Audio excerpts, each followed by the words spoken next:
सर्वधर्मस्वरूपिणे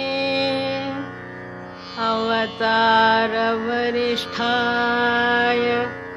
रामकृष्णाय ते नमः।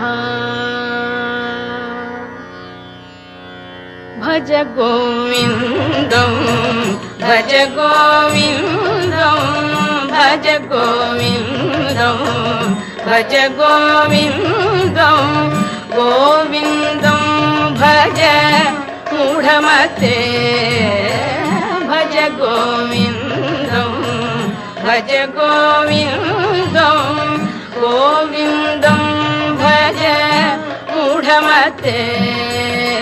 सम्प्राप्ते सन्निहिते काले सम्प्राप्ते सन्निहिते काले नहि नहि रक्षति दुःखकरणे नहि नहि रक्षति दुःखकरणे। भज गोविन्दं भज गोविन्दं गोविन्दं भज मूढमते।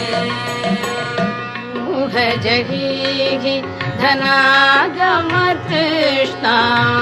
मूढजहि धनागमतृष्णा कुरु सद्बुद्धिं मनसि वितृष्णा कुरु सद्बुद्धिं मनसि वितृष्णा।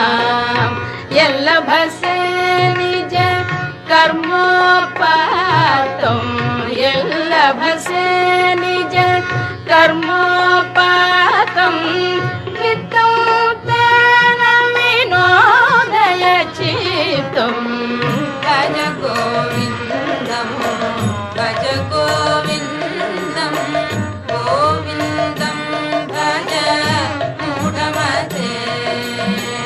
यावत्वित्तोपार्जनशक्तः तावत् निज परिवारो रतः यावत्वित्तोपार्जनशक्तः तावत् निज परिवारो रतः पश्चाज्जीवति जर्जरदेहे पश्चाज्जीवति जर्जरदेहे वार्तां कोऽपि न पृच्छति गेहे वार्तां कोऽपि न पृच्छति गेहे।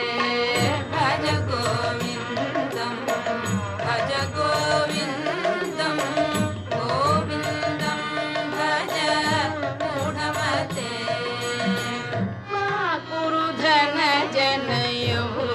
धनजनयौवनगर्वं हरति निमेषात् कालः सर्वं